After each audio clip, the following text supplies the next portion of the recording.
Morning guys, welcome back to the channel and welcome back to the full and final video on the little CBF 125. Today we're going to concentrate getting that lever straight, finishing off that front indicator, going around the bike, just basically attacking all the little bits of rust that are on the forks. It is only surface rust, the gear stick's quite rusty. We're going to be doing that, putting some oil on it, freeing it up, etc. Quite a lot of you reached out to me in the last video about the front tyre, saying, Rob, the front tyre is on round the wrong way. Guys, I did think that myself, to be honest, when I was cleaning the bike, because the back tyre is identical, but it does go round the other way. But if you see that arrow there, that is a directional tyre, guys, and that is facing the right way, which is unbelievable, because if you come round to the back one, the tread pattern is going the other way, and I have found the arrow on that as well. Let's just keep spinning that round and find it. There it is, guys. So that tyre is going round the right way as well, and it's going that way, and that one is completely the wrong way, but it is the right way, which is absolutely unbelievable. So enough waffling on, let's crack on and get this done today.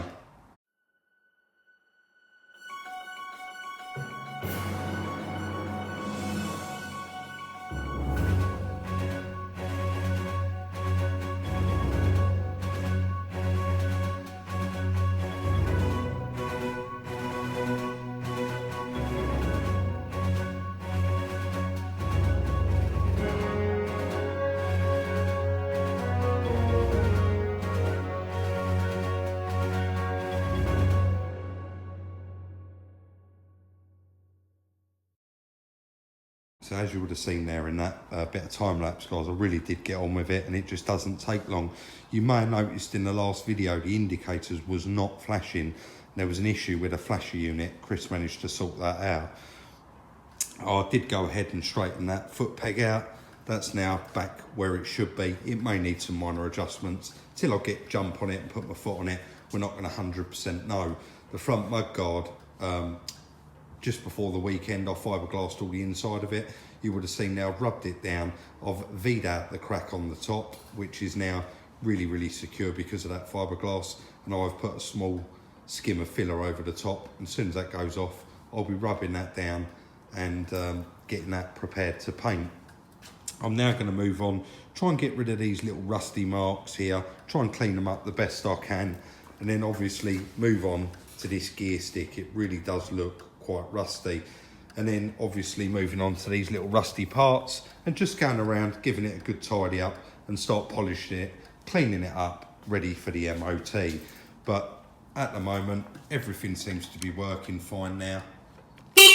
So we're quite happy with the progress of how it is going. They're great fun to work on, these little bikes. And like I've said it time and time again in other videos, if a dad wants to buy one of these with his son and do it as a little project, you know, it's a lovely thing to do at the weekends, and very simple. Motorbikes are very simple to work on.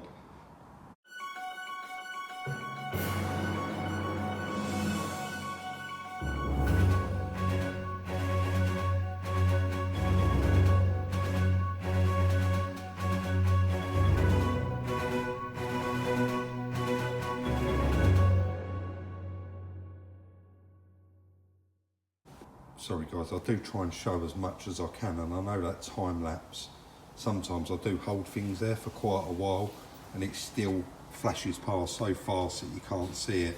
I do understand that you can go into your settings at the top right, those three dots, and slow the time lapse down if you do need to.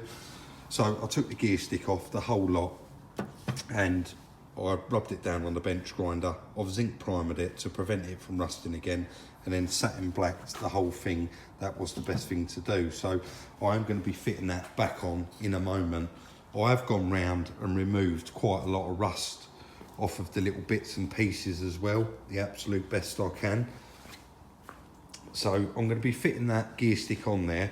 I have just rung the MOT station. I'm waiting for them to ring me back to see if we can fit this in today, because I really would like to try and get it wrapped up. I did want to just give you a bit of an update on a couple of bits, because I know people do keep asking. Guys, the Ferrari is completely finished. It is absolutely beautiful. I have used it a couple of times, but as you know, we just haven't got the weather, and I have decided that I'm going to let the car go now. So I'm going to be advertising it in the near future. The Range Rover Classic LSE. Sorry guys, I should probably explain a bit more. That's a lot of money sitting there, and I believe that if I sell it, we can buy quite a few more projects that will earn a lot more money. So that's the reason why that's going. It's just sitting there for no reason. The LSE, we are back on it this week, guys, and there will be a video on it on the LSE this week. I'm just going to pop outside for the most important update. I do know that you all do keep asking about it, and that's the old Classic Series 3. Guys, this did sell, and I was accepting offers over 4,500 for it, and a chap kindly, one of my people on Instagram, kindly offered 5,750 for that car.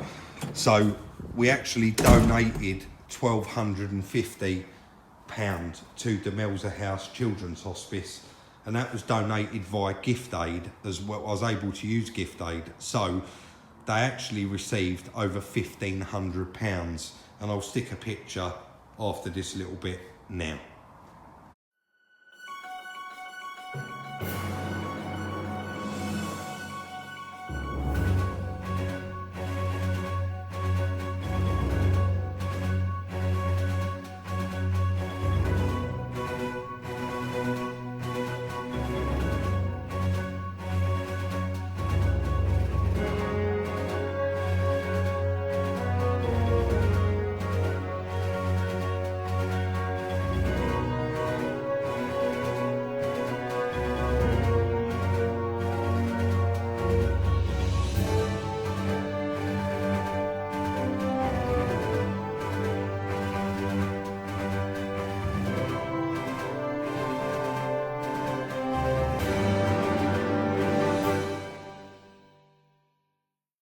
Cut back in there, guys. I don't want to fill it up with time lapse.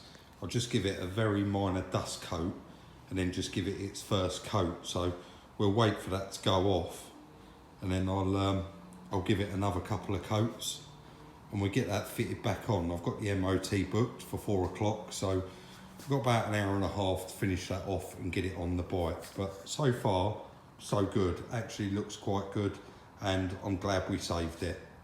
We're at MOT now, guys. I rode it over here, and it rides really, really well and very, very straight. So hopefully it passes. So what an absolute success. It's now got a year's MOT, and there was absolutely no advisories whatsoever. And the little bike performed absolutely exactly how it should. I've got no complaints. If you remember the previous mileage, guys, when I picked the bike up, you will see I've just done 13 miles over to the MOT station and back, and it rode absolutely fine.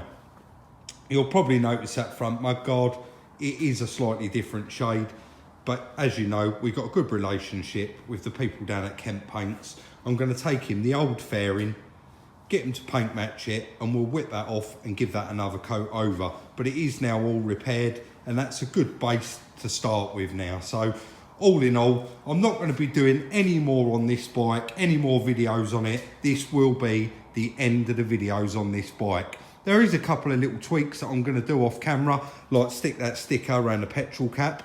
I asked him to double check the tyres, because quite a lot of you was anxious about the date on them.